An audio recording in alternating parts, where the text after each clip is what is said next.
ছোট্ট একটা গাঠুরি বেঁধে বেলাল আসছে। হযরত আবু বকরের সামনে দাঁড়ায় বলে, আবু বকর বিদায় দাও, মদিনায় আর থাকবো না।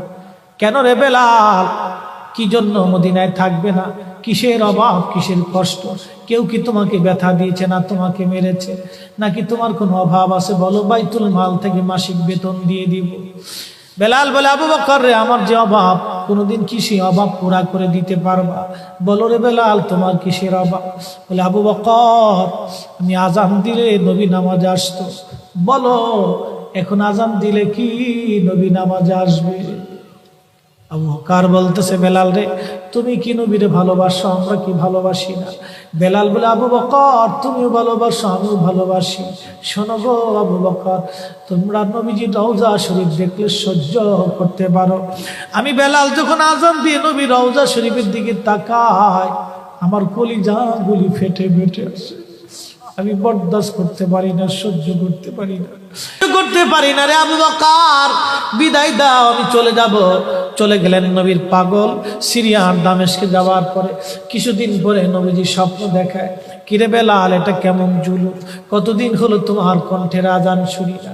বেলাল রে, তোর কি মন চায় না আমি নবীর জিয়ারতে আসতে? বেলাল আয়, আমি নবীর জিয়ারতে আয় রে বেলাল আয়, কতদিন হলো তোমার কণ্ঠের আজান শুনি না।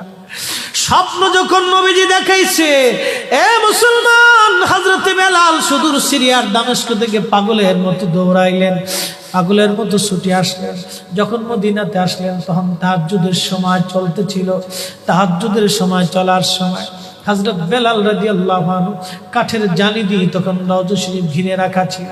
ওই জালির পাশে বসে বসে, জালির সঙ্গে মাথা ঠেকাইয়া নবীর পাগল বসে বসে গুনগুন গুনগুন করে কাঁদে আর বলে, হুজুর, আপনি আসতে বলেছিলেন, গোলাম এসে হাজির হয়েছে।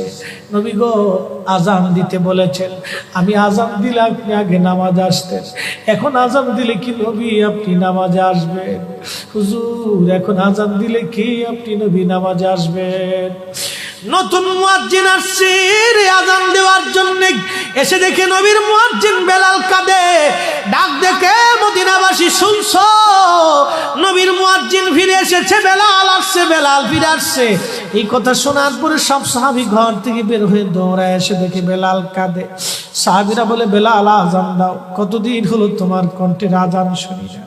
বেলাল আজান দাও, কতদিন হলো আজান শুনি না রে বেলাল। বেলাল বলে, সাহাবীরা রে, আমি আজান দিলে কি নবী নামাজ আসবে বলো? সালমান ফারসি রাদিয়াল্লাহু আনহু ডাক দেখে, সাহাবীরা, আমাদের কথায় বেলাল আজান দিবে না, তোমরা যাও দেখো হাসান আর হুসাইন দুইজন ঘরের মধ্যে আছে। ইমাম হাসান হুসাইন রাদিয়াল্লাহু আনহুমা যদি বলে, তাহলে বেলাল অবশ্যই আজান দিবে। সালমান ফারসির পরামর্শে সাহাবীরা দৌড়ায় গেলেন। বর্তমান 7 নম্বর গেট বাবু সালাম বরাবর একটা মসজিদ আছে, মসজিদে আলী। এটাই ছিল হযরত ফাতেমা রাদিয়াল্লাহু আনহার বাড়ি।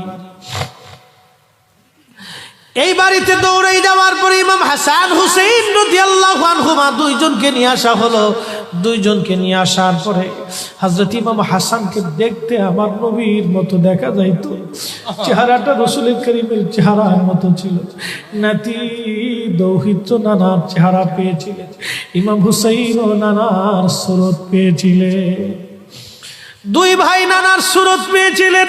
হযরতে বেলাল রওজা শরীফ থেকে উঠে হযরতে হাসানের বুকের মধ্যে মাথা ঠেকায় কাঁদতেছে, ইমাম হুসাইনের বুকের মধ্যে মাথা ঠেকায় কাঁদে। হযরত ইমাম হাসান ডাক দেখে, নানার মুয়াজ্জিন, কতদিন হলো তোমার কণ্ঠে আজান শুনি না, যে কণ্ঠ দিয়া নানার আজান শুনাইতা, যাও গো ওই কণ্ঠ দিয়ে আমাদেরকেও আজান শোনাইয়া যাও। যখন হযরতে বেলাল ইমাম হাসান এই কথা বললেন, হযরতে বেলাল দৌড়ায় গেলেন। যেই বনু নাজ্জার গোত্রের মহিলা সাহাবীর ছাদের উপরে দাঁড়ায় বেলাল আজান দিত। আবু দাউদের 519 নম্বর হাদিসের মধ্যে আসছে, প্রত্যেক ফজরের নামাজের সুবহে সাদিকের আগে বেলাল দাঁড়াইতেন। দাঁড়ায় আজানের আগে বলতেন, আল্লাহুম্মা ইন্নী আহমাদুকা ওয়া নাস্তাঈনুকা আলা কুরাইশিন ইউকিমু দীনাক। প্রত্যেক ফজরের আজানের আগে এই দোয়াটা পড়ে বেলাল আজান শুরু করতেন। হযরত বেলাল রাদিয়াল্লাহু আনহু আজকে তাহাজ্জুদের আজান দিতে গেছে। আজান দিতে যাওয়ার পরে হযরতে বেলাল যখন আজান দিলেন, আল্লাহু আকবার, আল্লাহু আকবার, আজানের মধুর ধ্বনি সারা মদিনার রং ছড়িয়ে গেল। মদিনার ঘর থেকে সব সাহাবী বের হয়ে দৌড় মারছে। আবার যখন বলেন আল্লাহু আকবার, আল্লাহু আকবার, সব সাহাবী, মহিলা, বৃদ্ধ, বনিতা ঘর থেকে বের হয়ে দৌড় মারছে। যখন বলল আশহাদু আল্লা ইলাহা ইল্লাল্লাহ, মদিনার ঘর থেকে সব মহিলারা ঘর থেকে বের হয়ে দৌড় মারছে রে, আর কান্না করে নবী বুঝি ফিরে আসছে রে। আবার যখন বলেন আশহাদু আল্লা ইলাহা ইল্লাল্লাহ, তখন মদিনার মানুষ কান্না করতেছিল, গুন গুন গুন গুন করে কান্না করে। মদিনার ভিতরে আওয়াজ বের হয়ে গেল, নবী বুঝি আসছে রে, নবী বুঝি ফিরে আসছে রে, নবী বুঝি ফিরে আসছে রে, নবী বুঝি আসছে। হযরত বেলাল যখন বলেন আশহাদু আন্না মুহাম্মাদুর রাসূলুল্লাহ, মদিনার মাটিগুলি থরথর থরথর করে কেঁপে উঠছে রে। মদিনার মানুষের কান্না বেড়ে গেল। হযরত বেলাল অজ্ঞান হয়ে জমিনের মধ্যে পড়ে গেলেন, তিনি বেহুশ। নবীর আশিক বেহুশ হয়ে গেলেন। বেলালের মতো আশিক যদি আমরা হইতাম, এ দুনিয়ায় নবীর দেখা পাইতাম, এ দুনিয়ায় নবীর দেখা পাইতাম। যখন হুঁশ ফিরে আসছে, রওজা শরীফের পাশে বসে বসে বেলাল কাদের বলে, হুজুর আজান দিতে বলেছিলেন, আজান দিয়েছি। হুজুর আমি আজান দিলে আগে নামাজ আসতেন, আজকে আজান দিলাম আপনি হুজুর আসেন নাই। যে আজান দিলে নবী আসবে না, আমি বেলালে আজান আর কোনোদিন দিব না।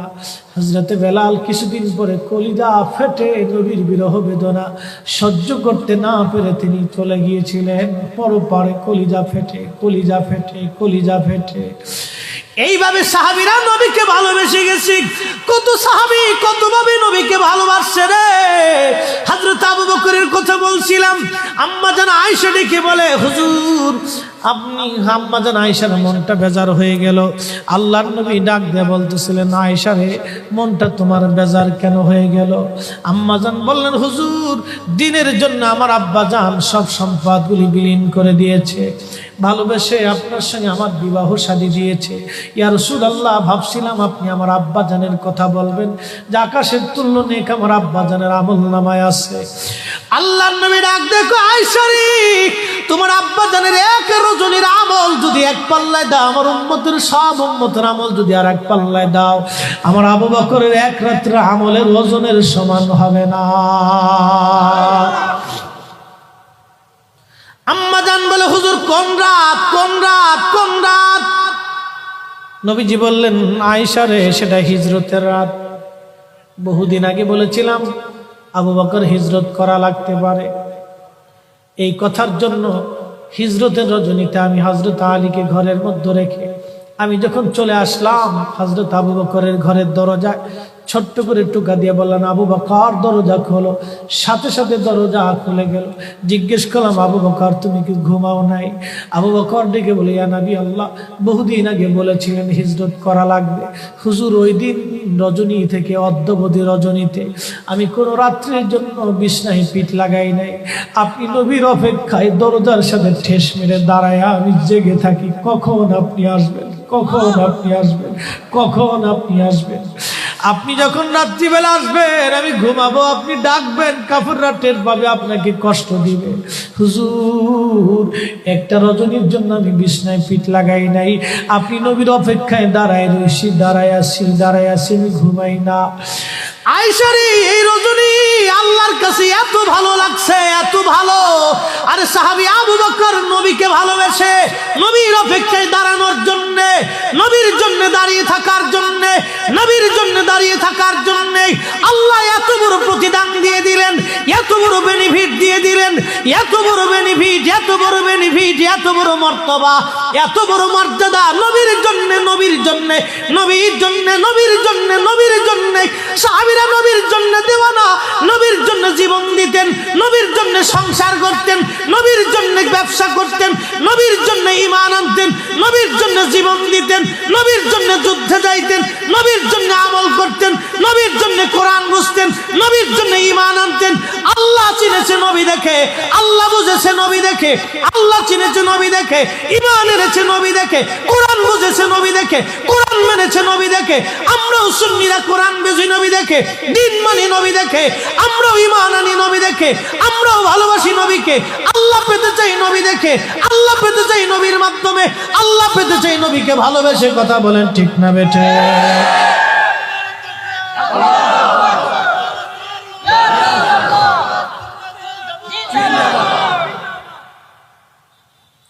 আমাদের কাজ নবী দেখে, নবী দেখে, নবী দেখে। আমরা নবী নবী করলে ওরা কে বেদাতি, বেদাতি, বেদাতি।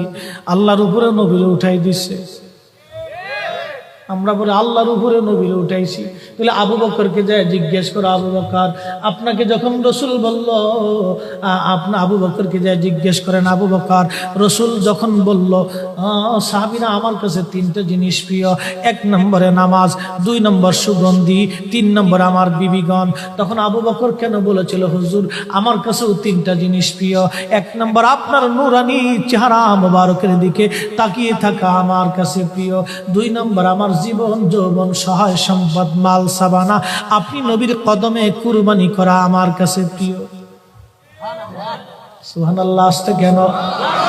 তাহলে আবু বকর কি কোরআনের আয়াত পড়ে না? ইন্না সলাতি ওয়া নুসুকি ওয়া মাহইয়ায়া ওয়া মামাতি লিল্লাহি রাব্বিল আলামিন। আমার জীবন, আমার সালাত, আমার নামাজ, আমার জিন্দেগি, আমার পুত্র, আমার সহায়, আমার সম্পদ, আমার জীবন, আমার স্ত্রী, আমার সংসার, আমার সব আল্লাহর জন্য। আবু বকর কি এই আয়াত পড়ে নাই? তাহলে আবু বকর আয়াত বাদ দিয়ে নবীর কথা কেন বলল? তাহলে আবু বকর আল্লাহর উপরে নবীর উঠাইছে। বলে দিয়ে যাও, বলে দিয়ে যাও, বলে দিয়ে যাও, কিয়ামত পর্যন্ত সময়, কিয়ামত পর্যন্ত সময়।